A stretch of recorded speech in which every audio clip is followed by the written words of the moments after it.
बिस्मिल्लाहिर्रहमानिर्रहीम। अस्सलाम वालेकुम। कैसे हैं आप सब? Welcome to little foodies. और आज मैं आपको बहुत ही मज़ेदार सी बीफ निहारी की रेसिपी बनाना बताऊंगी। ये बहुत ज़्यादा मज़े की बनकर तैयार होती है। अगर आप चाहें तो आप इसको किसी दावत वगैरह पर भी बनाकर सर्व कर सकते हैं और इसके अलावा आप सुबह के नाश्ते में भी इसको बनाकर इंजॉय कर सकते हैं। निहारी की ये रेसिपी मैं आपको घर के मसालों से बनाकर बताऊंगी। बहुत ज़्यादा ये मज़े की बनकर तैयार होती है। अगर आपको मेरी वीडियो अच्छी लगे तो वीडियो को लाइक कर दें, अपने फ्रेंड्स और फैमिली वालों के साथ शेयर कर दें, और अगर चैनल पर नए हैं तो चैनल को सब्सक्राइब कर दें ताकि आइंदा आने वाली हर नई वीडियो की नोटिफिकेशन आपको मिल सके। निहारी बनाने के लिए यहाँ पर मैंने कुछ साबुत गर्म मसाले लिए हैं जिनको मैं एक मलमल के साफ़ कपड़े में डालकर इसकी पोटली बना लूँगी। 10 से 12 अदद मैंने लौंग लिए हैं और 2 अदद मैंने दालचीनी के स्टिक्स में इसमें शामिल कर लूँगी।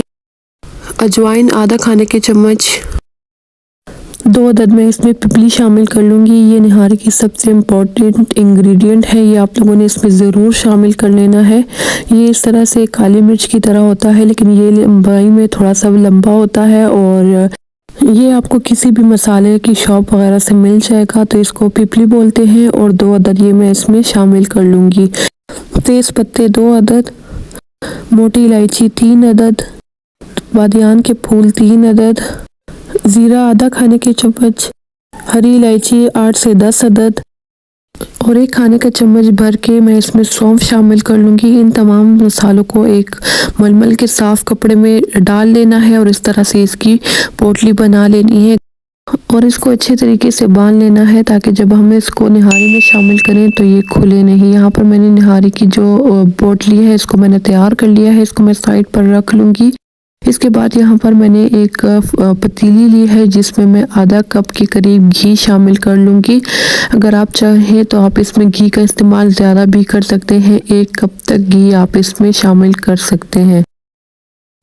घी को मैंने मीडियम हाई फ्लेम पर गरम कर लिया है। जब घी अच्छे से गरम हो जाए तो इसके बाद मैंने इसमें 2 बड़े साइज़ के मैं इसमें प्याज शामिल कर लूँगी। अगर आपके पास प्याज का साइज़ छोटा है तो आप इसमें 3 दरमियाने साइज़ के प्याज भी शामिल कर सकते हैं। प्याज डाल लेने के बाद मैं इसको चम्मच की मदद से मिक्स कर लूँगी और लाइट गोल्डन कलर आने तक मैं इसको पका लूँगी। यहाँ पर प्याज के ऊपर हल्का सुनहरा कलर आ चुका है। मैं चम्मच की मदद से दोबारा से इसको मिक्स कर लूँगी, इससे ज़्यादा इसको नहीं पकाना। इसके बाद मैं इसमें 1 खाने का चम्मच भर के लहसुन शामिल कर लूँगी और 1 खाने का चम्मच भर के मैं इसमें अदरक शामिल कर लूँगी। अदरक लहसुन शामिल कर लेने के बाद दोबारा से मैं इसको मिक्स कर लूँगी और 1 आध मिनट के लिए मैं इसकी अच्छी सी भुनाई कर लूँगी जब तक कि लहसुन की अच्छी सी खुशबू आने लगे। इतना ही इसको पका लेना है। अदरक लहसुन की भुनाई कर लेने के बाद मैं इसमें 1.5 से 2 किलो मैं इसमें गोश्त शामिल कर लूँगी जिसमें आधा किलो नल्ली की हड्डियाँ हैं। यहाँ पर मैं 2 नल्ली इस्तेमाल कर रही हूँ और इसी के साथ मैं इसमें गोश्त शामिल कर लूँगी। तो गोश्त की पीसेस इस तरह से बड़े होने चाहिए और आप जब गोश्त लेने जाएंगे तो आप उनसे कह दीजिएगा कि मुझे निहारी के लिए गोश्त चाहिए, तो उसके मुताबिक वो आपको गोश्त काट कर दे देंगे। निहारी के लिए गोश्त के रेशे हमें थोड़े से लंबे चाहिए, इस वजह से मैं यहाँ पर आपने गोश्त के पीसेस को थोड़ा बड़ा रखना है। और अगर आप इसमें नली नहीं डालना चाहते तो आप इसको स्किप भी कर सकते हैं, लेकिन नली डालने से इसका फ्लेवर ज़्यादा अच्छा आता है। यहाँ पर मैंने नली की 2 पीसेस इस पर शामिल किए हैं। अगर आप नहीं डालना चाहते तो आप मत डालें। यहाँ पर गोश्त की अदरक लहसुन के साथ बहुत अच्छे से भुनाई कर लेनी है ताकि जो गोश्त में से स्मेल आती है वो बिल्कुल ख़त्म हो जाएगी। तकरीबन 10 से 15 मिनट के लिए आपने इस गोश्त को अच्छे से भून लेना है। इसकी भुनाई करना बहुत ज़्यादा ज़रूरी है। जितनी अच्छे से आप इसकी भुनाई करेंगे उतना ही इसका फ्लेवर बहुत ज़्यादा अच्छा आएगा। तो यहाँ पर मैंने इसको 10 से 15 मिनट हो चुके हैं, मैंने इसकी अच्छी सी भुनाई भी कर ली है। गोश्त की भुनाई कर लेने के बाद मैं यहाँ पर आपको गोश्त की कंडीशन दिखा देती हूँ। आप देख सकते हैं इस तरह से इसके ऊपर कलर भी आना स्टार्ट हो चुका है। तो इसी तरह से गोश्त की बहुत अच्छे से भुनाई कर लेनी है ताकि जो गोश्त है उसकी जो स्मेल है वो भी ख़त्म हो जाए और इसका फ्लेवर भी बहुत ज़्यादा अच्छा आएगा। इसके बाद मैं इसमें कुछ मसाले शामिल कर लूँगी जिसमें नमक है आधा खाने के चम्मच, आप अपने टेस्ट के मुताबिक शामिल कर लीजिएगा। धनिया पाउडर आधा खाने के चम्मच, हल्दी पाउडर 1 चाय का चम्मच, दड़ा मिर्च 1 चाय का चम्मच। अगर आप ज़्यादा स्पाइसी खाते हैं तो आप रेड चिली पाउडर का इस्तेमाल भी कर सकते हैं। साथ ही मैं इसमें 2 खाने के चम्मच इसमें निहारी मसाला शामिल कर लूँगी। यहाँ पर मैं इसको दोबारा से मिक्स कर लूँगी और इसकी बहुत अच्छे से भुनाई कर लूँगी ताकि जो हम लोगों ने इसमें मसाले शामिल किए हैं वो अच्छे से भुन जाए। जब मसालों की बहुत अच्छे से भुनाई हो जाए तो इसके बाद मैं इसमें 1 कप भर के दही शामिल करूँगी और दही को मैंने अच्छे से फेंट लिया था। यहाँ पर मैंने बस बाउल को साफ़ करने के लिए मैंने इसमें 2 खाने के चम्मच पानी शामिल कर लिया है। दही डाल लेने के बाद इसको मैं मसालों के साथ अच्छे से भून लूँगी और इसके तेल अलग होने तक मैं इसको पका लूँगी। यहाँ पर तकरीबन मैं इसको 5 से 7 मिनट तक मैं इसको पकाऊँगी और इसकी अच्छी सी भुनाई कर लूँगी जब तक कि इसका तेल अलग हो जाए। इतना ही मैंने इसको पका लेना है। गोश्त की मैंने बहुत अच्छे से भुनाई कर ली है। यहाँ पर तेल भी अलग हो चुका है और बहुत अच्छी सी ग्रेवी भी तैयार हो चुकी है। इसके बाद जो हम लोगों ने मसालों की पोटली तैयार की थी वो मैं सेंटर में रख दूंगी और यहाँ पर मैं 2 से 2.5 लीटर मैं इसमें पानी शामिल कर लूँगी। आप अपनी मर्ज़ी के मुताबिक इसमें पानी शामिल कर सकते हैं। पानी डाल लेने के बाद मैं इसको दोबारा से थोड़ा सा मिक्स कर लूँगी और मीडियम हाई फ्लेम पर मैं इसको बॉयल होने तक मैं इसको पका लूँगी। यहाँ पर पानी में बॉयल आ चुका है और इसके बाद मैं इसको दोबारा से मिक्स कर लूँगी और 1 से 2 उबाल आने के बाद मैं इसको कवर कर दूँगी और 5 से 6 घंटे के लिए मैं इसको बिल्कुल मीडियम लो फ्लेम पर पकने के लिए रख दूँगी ताकि जो गोश्त है वो अच्छे से गल जाए। गोश्त को आपने बिल्कुल रुई की तरह नरम रखना है। इसके बाद मैं इसको कवर कर दूंगी और 5 से 6 घंटे के लिए मैं इसको लो फ्लेम पर पकने के लिए रख दूंगी। यहाँ पर आप देख सकते हैं इसका फ्लेम मैं बिल्कुल लो कर दूंगी जो बमुश्किल पतीले को टच कर सके, इतना ही फ्लेम आप लोगों ने इसका रखना है।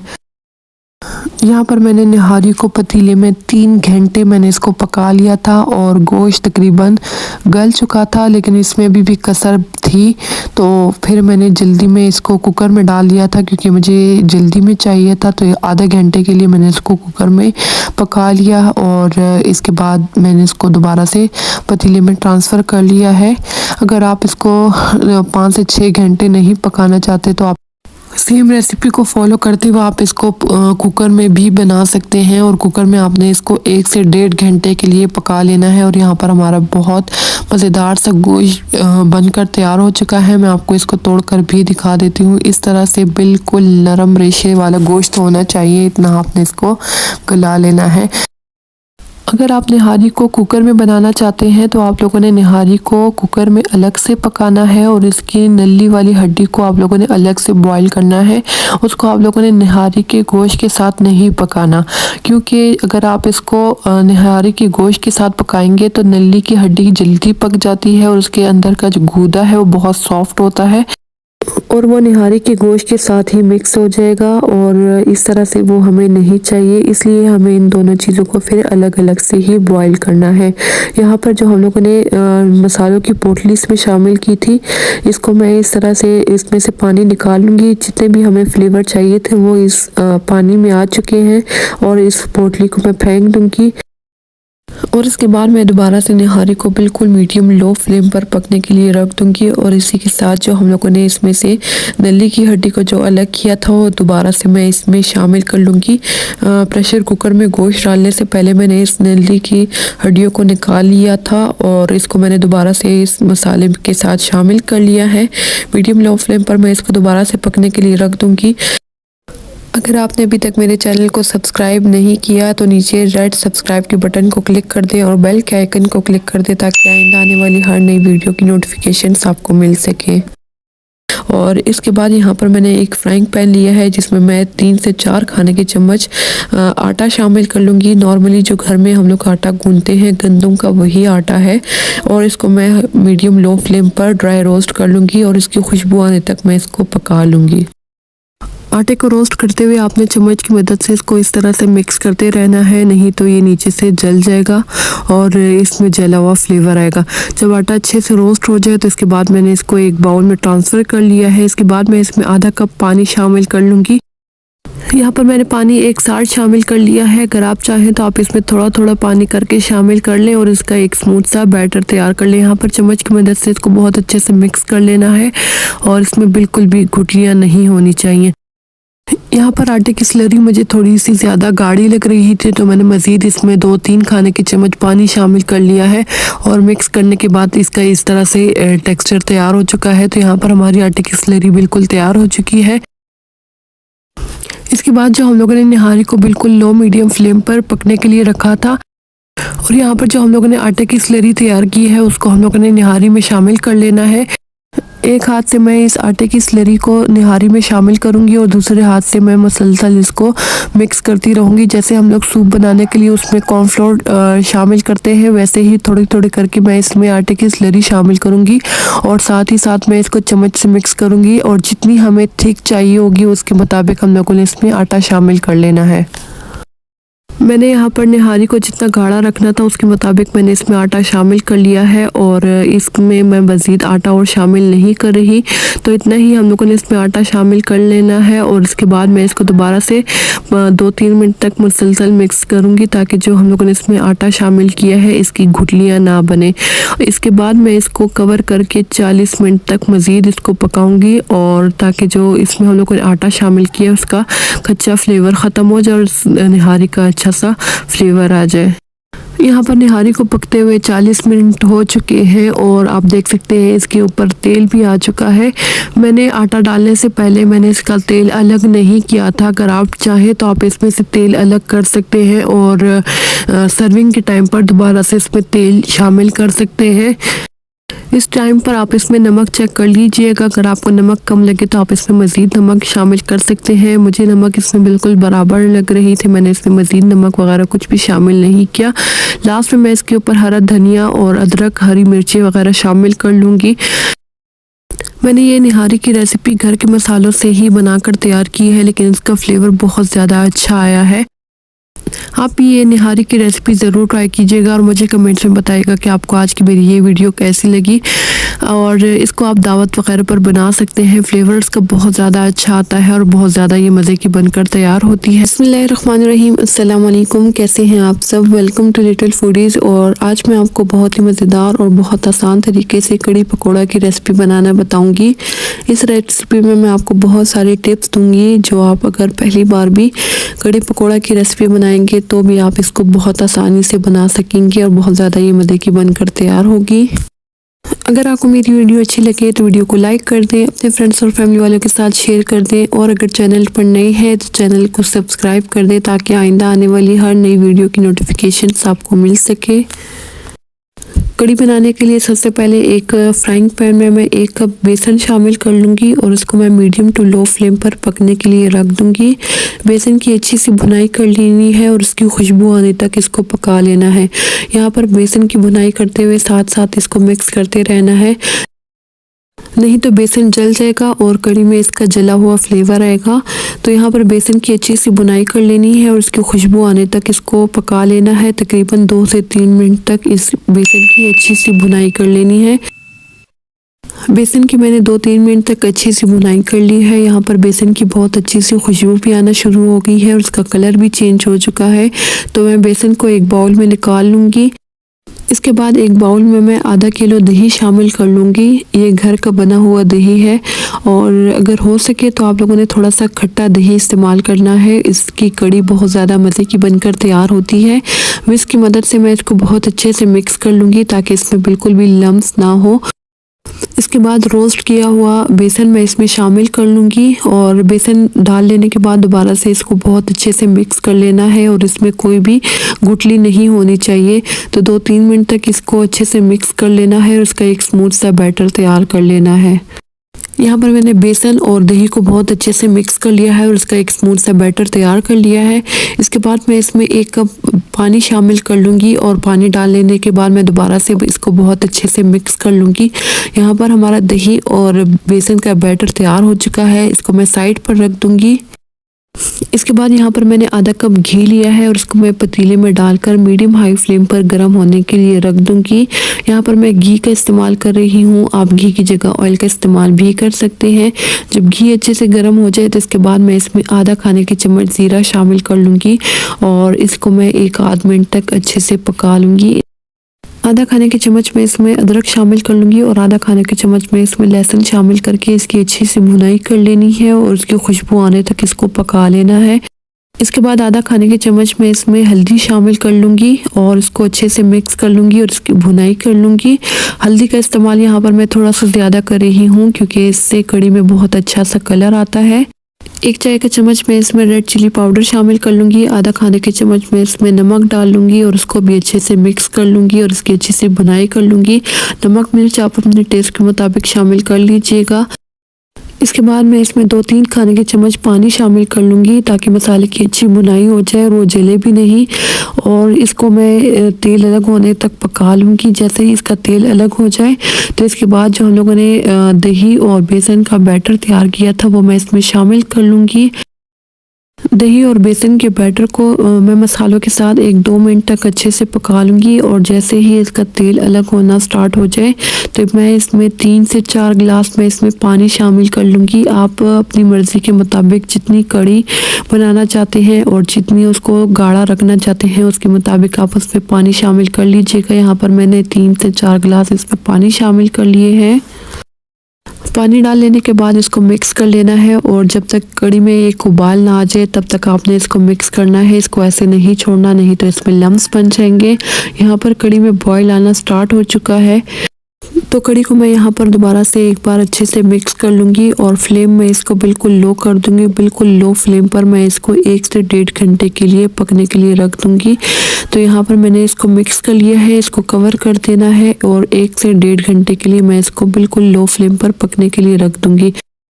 जब तक कड़ी तैयार होती है तब तक मैं इसके लिए पकोड़े तैयार कर लूँगी। तो इसके लिए यहाँ पर मैं आलू और प्याज के पकोड़े बनाऊँगी। इसके लिए यहाँ पर मैंने आधा किलो आलू लिए हैं और अगर आप कम पकोड़े बनाना चाहते हैं तो आप इसके लिए इससे कम आलू ले लीजिएगा।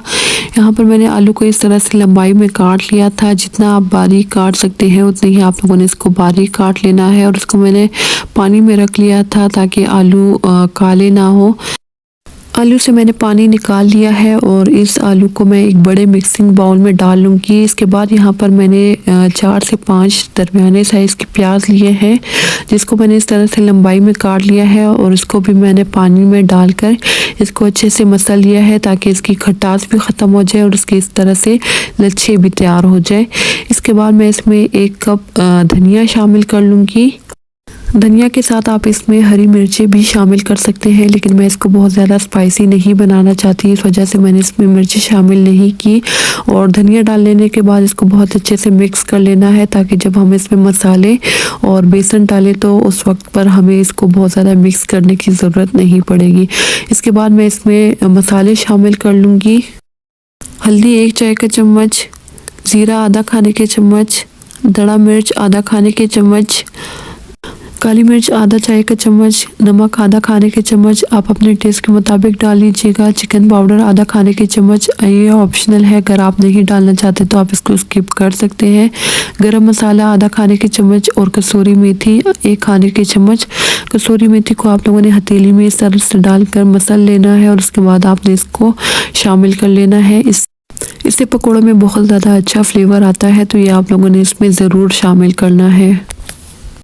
मीठा सोडा छोड़कर बाकी मैंने तमाम मसाले इसमें शामिल कर लिए हैं और इसके बाद मैं इसमें 2 कप बेसन शामिल करूंगी, लेकिन बेसन मैं इसमें एक साथ नहीं डालूंगी, थोड़ा थोड़ा करके मैं इसमें बेसन शामिल करूंगी और सब्जियों के साथ मैं इसको अच्छे से मिक्स करूंगी। तो शुरू में मैं इसमें बिल्कुल भी पानी का इस्तेमाल नहीं कर रही क्योंकि ये सब्जियां अपना पानी भी छोड़ेंगी। और इसमें मैं थोड़ा थोड़ा करके बेसन शामिल करूंगी और इसको अच्छे से मिक्स कर लूँगी। तो अगर बाद में मुझे पानी की ज़रूरत होगी तो मैं इसमें थोड़ा सा पानी शामिल कर लूँगी। यहाँ पर आप देख सकते हैं सब्जियों ने अपना पानी छोड़ दिया है, मैंने अभी तक बिल्कुल भी इसमें पानी शामिल नहीं किया। इसी तरह से मैं इसमें थोड़ा थोड़ा करके बेसन शामिल कर लूँगी और इसको अच्छे से मिक्स कर लूँगी। और इसके अलावा पकौड़ों की डिटेल रेसिपी मेरे चैनल पर मौजूद है, उसका लिंक मैं नीचे डिस्क्रिप्शन में लगा लूँगी। और अगर आपको रमज़ान के रिलेटेड रेसिपीज़ देखनी हो तो उसका लिंक भी आपको नीचे डिस्क्रिप्शन से मिल जाएगा। इसके अलावा अगर आपने अभी तक मेरे चैनल को सब्सक्राइब नहीं किया तो चैनल को सब्सक्राइब कर दें ताकि आइंदा आने वाली हर नई वीडियो की नोटिफिकेशन आपको मिल सके। यहाँ पर बैटर मुझे थोड़ा सा ड्राई लग रहा है तो मैं इसमें पानी डालूंगी। पानी मैं इसमें डायरेक्ट नहीं डालूंगी, हथेली में पानी डाल लेना है और उसके बाद बैटर को दोबारा से अच्छे से मिक्स कर लेना है। तो जितनी पानी की ज़रूरत होगी आप इसमें पानी डाल लीजिएगा। यहाँ पर मैं इसमें आधा कप से थोड़ा सा कम मैंने इसमें पानी शामिल कर लिया है और इसके बाद हमारा जो बैटर है वो बिल्कुल तैयार हो चुका है। आपको अभी भी ये थोड़ा सा ड्राई लग रहा होगा। यहाँ पर मैं इसमें मज़ीद और पानी शामिल नहीं करूँगी। इसका बैटर बिल्कुल तैयार हो चुका है। इसके बाद मैं इसको कवर कर दूँगी और 5 से 7 मिनट के लिए मैं इसको कवर करके रखूँगी। तो ये सब्जियाँ मज़ीद और भी सॉफ्ट हो जाएंगी और अपना पानी छोड़ देंगी। यहाँ पर बैटर को 2-3 मिनट हो चुके हैं। मैं इसको बहुत ज़्यादा देर रेस्ट नहीं दे सकी। यहाँ पर आप देख सकते हैं थोड़ा थोड़ा इसने पानी छोड़ दिया है। अगर आप इसको 5 से 7 मिनट के लिए रखेंगे तो ये सब्जियाँ मज़ीद और भी सॉफ्ट हो जाएंगी। आधा चाय के चम्मच में इसमें मीठा सोडा शामिल कर लूँगी, जो चना वगैरह बॉईल करने के लिए हम लोग यूज़ करते हैं। और इसके बाद मैं इसको दोबारा से बहुत अच्छे से मिक्स कर लूँगी। यहाँ पर हमारा पकोड़ों का बैटर बिल्कुल तैयार हो चुका है और इसके बाद मैं इसके पकोड़े तैयार कर लूँगी। घी को मैंने मीडियम हाई फ्लेम पर गरम कर लिया है और इसको चेक करने के लिए यहाँ पर एक तीली को रख लेना है। जब इसके साइड्स पर बबल बनना स्टार्ट हो जाए तो जिसका मतलब है हमारा ऑयल अच्छे से गर्म हो चुका है।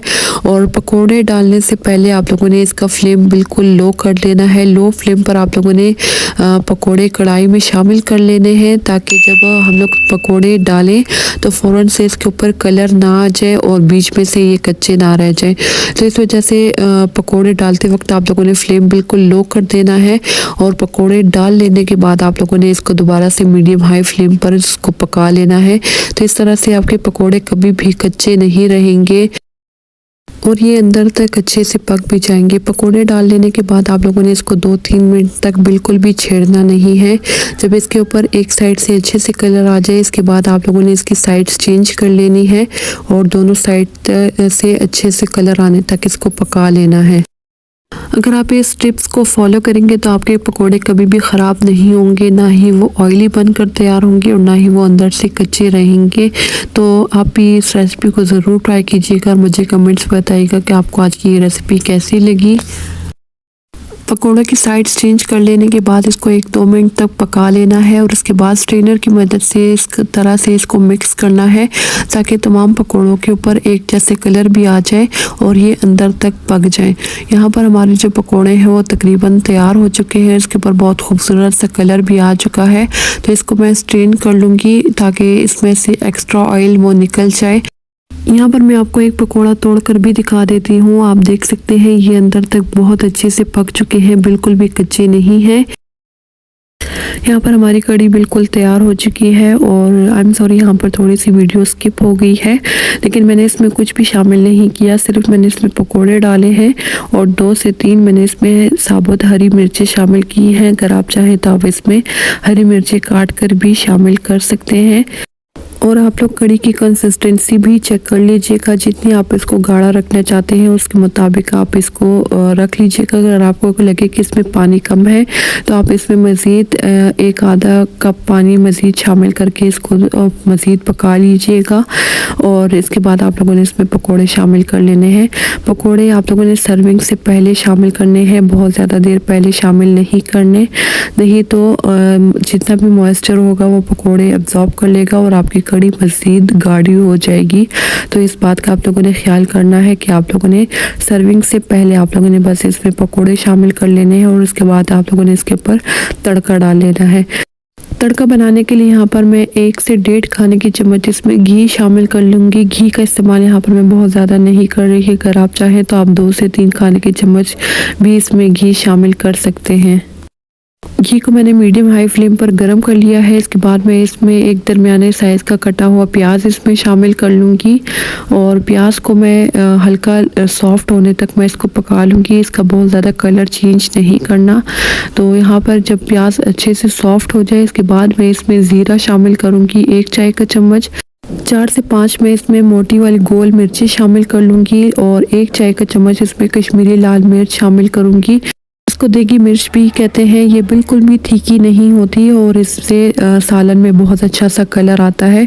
तो यहाँ पर मैं इसको हल्का सा भून लूँगी और इसके बाद मैं इसको कढ़ी में शामिल कर लूँगी। इसके बाद कड़ी को एक बार अच्छे से मिक्स कर लेना है और यहाँ पर हमारी बहुत ही मज़ेदार सी कड़ी पकोड़ा तैयार हो चुकी है। अगर आप चाहें तो आप इसको चावल के साथ सर्व करें और अगर आप चाहें तो इसको नान के साथ भी सर्व कर सकते हैं।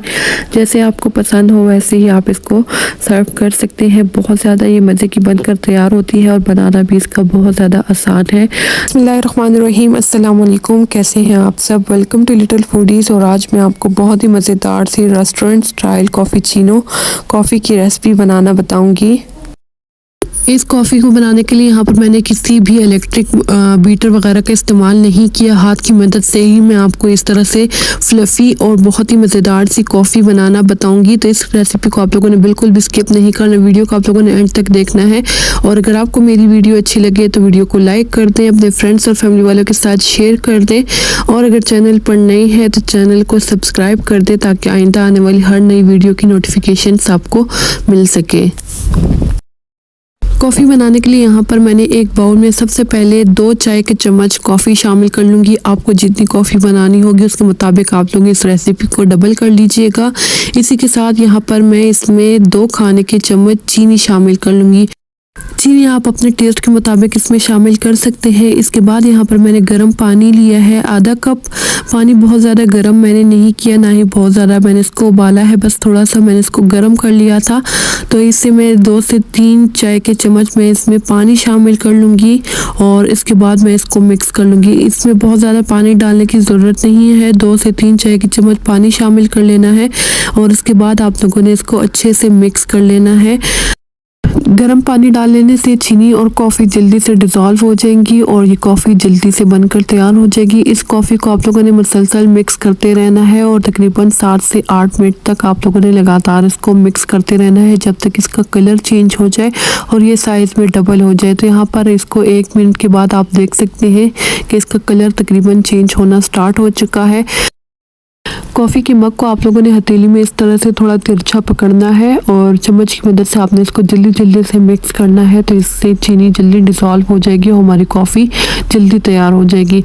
यहाँ पर कॉफ़ी को मिक्स करते हुए 3 से 4 मिनट हो चुके हैं और आप देख सकते हैं इसका कलर बहुत ज़्यादा लाइट हो चुका है।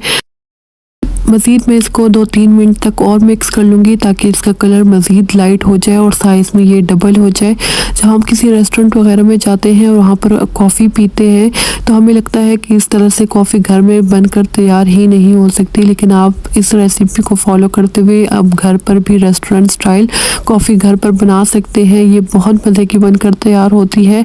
और अगर आपने अभी तक मेरे चैनल को सब्सक्राइब नहीं किया तो चैनल को सब्सक्राइब कर दें और बेल के आइकन को क्लिक कर दें ताकि आने वाली हर नई वीडियो की नोटिफिकेशन आपको मिल सके। यहाँ पर आप देख सकते हैं कॉफ़ी को मैंने मज़ीद 2 से 3 मिनट तक मिक्स किया है और कॉफ़ी का साइज़ आप चेक कर सकते हैं। साइज़ में ये डबल हो चुकी है, कलर इसका मज़ीद लाइट हो चुका है और बहुत ही क्रीमी और बहुत ही मज़े की ये बनकर तैयार हुई है। हमारी कॉफ़ी बनकर तैयार हो चुकी है।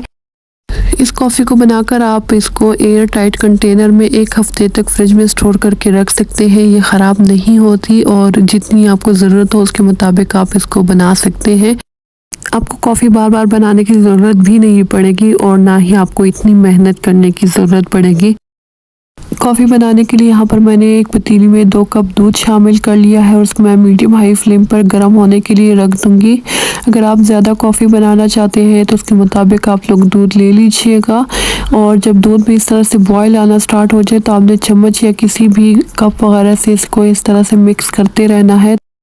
इस तरह से दूध फ्लफ़ी हो जाता है, फोमी हो जाता है और कॉफ़ी चीनियों का जो असल फ्लेवर है वो हमें मिल पाता है। इस तरह से दूध को अच्छे से मिक्स कर लेना है और 2 से 3 बॉयल आने तक इसको पका लेना है। यहाँ पर दूध में 2 से 3 बॉयल आ चुके हैं। इसका फ्लेम में ऑफ कर दूंगी और इसके बाद मैं कॉफ़ी को कप्स में डाल लूँगी। आपको जितनी स्ट्रॉन्ग कॉफ़ी पसंद हो अपनी मर्ज़ी के मुताबिक आप इसमें कॉफ़ी शामिल कर सकते हैं। यहाँ पर कप में मैंने 1-1 खाने के चम्मच कॉफ़ी शामिल कर ली है और आपको जितनी ज़रूरत हो उसके मुताबिक आप इसमें कॉफ़ी शामिल कर लीजिएगा। कॉफ़ी शामिल कर लेने के बाद मैं इसमें गर्म किया हुआ दूध डाल लूँगी और दूध डालने के बाद हमारी बहुत ही मज़ेदार सी कॉफ़ी बनकर तैयार हो चुकी है। चम्मच से मैं इसको थोड़ा सा मिक्स कर लूँगी और आप इसके ऊपर फ्रोथ देख सकते हैं। बहुत ही मज़े की इसके ऊपर झाग बनकर तैयार हुई है। बिल्कुल रेस्टोरेंट स्टाइल कॉफ़ी बनकर तैयार हुई है। और लास्ट में मैं इसके ऊपर थोड़ी सी कॉफ़ी और स्प्रिंकल कर लूँगी, जिससे ये दिखने में भी और ज़्यादा मज़े की लगेगी। आप इस रेसिपी को ज़रूर ट्राई कीजिएगा और अपने फ्रेंड्स और फैमिली वालों के साथ इस रेसिपी को ज़रूर शेयर कीजिएगा। अगर आपको मेरी वीडियो अच्छी लगी हो तो वीडियो को लाइक कर दें, अपने फ्रेंड्स और फैमिली वालों के साथ शेयर कर दें और अगर चैनल पर नए हैं तो चैनल को सब्सक्राइब कर दें ताकि आइंदा आने वाली हर नई वीडियो की नोटिफिकेशंस आपको मिल सके। बिस्मिल्लाहिर्रहमानिर्रहीम, अस्सलाम वालेकुम। कैसे हैं आप सब? Welcome to little foodies. और आज मैं आपको बहुत ही मज़ेदार सी 5 मिनट में बनने वाली सूजी के हलवे की रेसिपी शेयर करूंगी। ये बनाना बहुत आसान है और बहुत ज़्यादा ये मज़े की बनकर तैयार होती है। तो इस रेसिपी को आपने बिल्कुल भी स्किप नहीं करना, वीडियो को आप लोगों ने एंड तक देखना है। अगर आपको मेरी वीडियो अच्छी लगे तो वीडियो को लाइक कर दें, अपने फ्रेंड्स और फैमिली वालों के साथ शेयर कर दें और अगर चैनल पर नए हैं तो चैनल को सब्सक्राइब कर दें ताकि आइंदा आने वाली हर नई वीडियो की नोटिफिकेशन आपको मिल सके। हलवा बनाने के लिए सबसे पहले एक फ्राइंग पैन में मैं आधा कप घी शामिल कर लूँगी और इसको मैं मीडियम हाई फ्लेम पर गर्म होने के लिए रख दूँगी। आप इसकी जगह देसी घी का इस्तेमाल भी कर सकते हैं। घी जब गर्म हो जाए तो इसके बाद मैं इसमें ड्राई फ्रूट्स को रोस्ट करूंगी, जिसमें किशमिश, मूंगफली और अखरोट है। आप अपनी मर्ज़ी के मुताबिक जो आपको पसंद हो वो ड्राई फ्रूट आप इसमें शामिल कर सकते हैं। और इसको मैं मीडियम हाई फ्लेम पर ड्राई रोस्ट कर लूँगी और इसके ऊपर लाइट गोल्डन सा कलर आने तक मैं इसको पका लूँगी। ड्राई फ्रूट्स को मैंने मीडियम हाई फ्लेम पर 2-3 मिनट तक पका लिया है और इसके ऊपर अच्छा सा कलर भी आ चुका है। बहुत ज़्यादा देर आप लोगों ने इसको पकाना नहीं है और किशमिश भी इसमें फूल चुकी है। तो इसके बाद मैं इसको दोबारा से एक बर्तन में निकाल लूँगी। इसी घी में मैं 1 कप सूजी शामिल कर लूँगी और इसकी अच्छी सी भुनाई कर लूँगी और इसकी खुशबू आने तक मैं इसको पका लूँगी। मीडियम हाई फ्लेम पर मैं सूजी की अच्छी सी भुनाई कर लूँगी और चम्मच से इसको मिक्स करते रहना है ताकि सूजी जले नहीं। यहाँ पर सूजी को आप अपनी मर्ज़ी के मुताबिक इसके ऊपर कलर ला सकते हैं। अगर आप इसको बिल्कुल वाइट पकाना चाहते हैं तो सूजी की खुशबू आने तक आप लोगों ने इसको पका लेना है और अगर चाहते हैं कि इसके ऊपर हल्का गोल्डन सा कलर आ जाए तो आपने मज़ीद थोड़ी देर इसको पका लेना है। और जैसे ही सूजी का कलर चेंज हो जाए तो इसके बाद आप लोगों ने इसमें पानी शामिल कर लेना है। तो यहाँ पर मैं सूजी को लाइट गोल्डन कलर आने तक मैं इसको पका लूँगी। यहाँ पर मैं सूजी के लिए चाशनी तैयार करूँगी, जिसके लिए यहाँ पर मैंने 2 गिलास पानी लिया है और इसको मैं मीडियम हाई फ्लेम पर गर्म होने के लिए रख दूँगी। इसमें मैं 2 से 3 हरी इलायचियाँ शामिल कर दूँगी और इसके साथ ही मैं आधा कप में इसमें चीनी शामिल कर लूँगी। चीनी आप अपने टेस्ट के मुताबिक शामिल कर लीजिएगा। मैंने यहाँ पर इसमें आधा कप शामिल किया है। 1 चाय का चम्मच में इसमें केवड़ा एसेंस शामिल कर लूँगी और इसको मैं अच्छे से मिक्स कर लूँगी। मिक्स करने के बाद मैं इसको मीडियम हाई फ्लेम पर बॉईल होने तक मैं इसको पका लूँगी। इस चाशनी को मैंने सूजी की भुनाई करने से पहले ही बना कर रख लिया था और यहाँ पर जब इसमें 1 से 2 उबाल आ जाए तो इसके बाद आप लोगों ने इसको सूजी में शामिल कर लेना है। तो इसमें भी 1 से 2 उबाल आ चुके हैं। मैं इसको लो फ्लेम पर पकने के लिए रख दूँगी और साथ ही साथ मैं दोबारा से सूजी की भुनाई करूँगी ताकि सूजी में अच्छा सा कलर आ जाए। सूजी की भुनाई करते हुए आप अपनी मर्ज़ी के मुताबिक इसके कलर आने तक इसको पका लीजिएगा। यहाँ पर जब इसके ऊपर हल्का सुनहरा कलर आना स्टार्ट हो जाए तो इसके बाद मैं इसमें चाशनी शामिल करूँगी और इसको आप लोगों ने मिक्स करते रहना है ताकि ये नीचे से जले नहीं और इसमें अच्छा सा कलर आ जाए। यहाँ पर सूजी के ऊपर हल्का सा कलर आना स्टार्ट हो चुका है, आप देख सकते हैं इसका कलर चेंज होना शुरू हो चुका है। तो इसके बाद यहाँ पर मैं इसमें चाशनी शामिल कर लूँगी। चाशनी को सूजी में डालते वक्त बहुत एहतियात के साथ आप लोगों ने इसमें शामिल कर लेना है क्योंकि बहुत छींटे इससे उड़ती हैं और आप लोगों ने बहुत एहतियात के साथ इसमें चाशनी को शामिल कर लेना है। इसके बाद इसको अच्छे से मिक्स कर लेना है और यहाँ पर आप इसको टेस्ट कर लें। अगर आपको लगे कि इसमें चीनी कम है तो आप अपनी मर्ज़ी के मुताबिक इसमें चीनी मज़ीद और शामिल कर सकते हैं। अभी तक मैंने इसका फ्लेम मीडियम ही रखा है। मीडियम हाई फ्लेम पर मैं दोबारा से सूजी की अच्छी सी भुनाई कर लूँगी और उसके तेल अलग होने तक मैं इसको पका लूँगी। यहाँ पर आप देख लीजिएगा कि सूजी को आप लोगों ने कितना नरम रखना है। यहाँ पर जब सूजी का तेल थोड़ा अलग होने लगे उसके बाद मज़ीद मैं इसकी 2-3 मिनट तक भुनाई कर लूँगी और इसके बाद मैं इसका फ्लेम ऑफ कर दूँगी। बहुत ज़्यादा देर मैं इसको पकाऊँगी नहीं, क्योंकि ठंडा होने के बाद ये मज़ीद और भी सख्त हो जाएगा, तो इस वजह से मैं इसको बहुत ज़्यादा देर नहीं पकाऊँगी। यहाँ पर सूजी की अच्छी सी भुनाई हो चुकी है और उसका तेल भी अलग हो चुका है। तो इसके बाद मैंने जो ड्राई फ्रूट्स को रोस्ट किया था वो मैं इसमें शामिल कर लूँगी और उसको मैं दोबारा से अच्छे से मिक्स कर लूँगी। और यहाँ पर हमारा बहुत ही मज़ेदार सा सूजी का हलवा बनकर तैयार हो चुका है। आई होप आपको आज की मेरी ये वीडियो भी अच्छी लगी होगी। वीडियो अच्छी लगी हो तो वीडियो को लाइक कर दें, अपने फ्रेंड्स और फैमिली वालों के साथ शेयर कर दें और अगर चैनल पर नए थे तो चैनल को सब्सक्राइब कर दें ताकि आइंदा आने वाली हर नई वीडियो की नोटिफिकेशंस आपको मिल सके। इसके अलावा आप मुझे फेसबुक, इंस्टाग्राम और टिकटॉक पर भी फॉलो कर सकते हैं, उसका लिंक भी नीचे डिस्क्रिप्शन में मौजूद है। अपनी ढेर सारी दुआ में मुझे और मेरी फैमिली वालों को याद रखिएगा। Thank you. अल्लाह हाफिज़।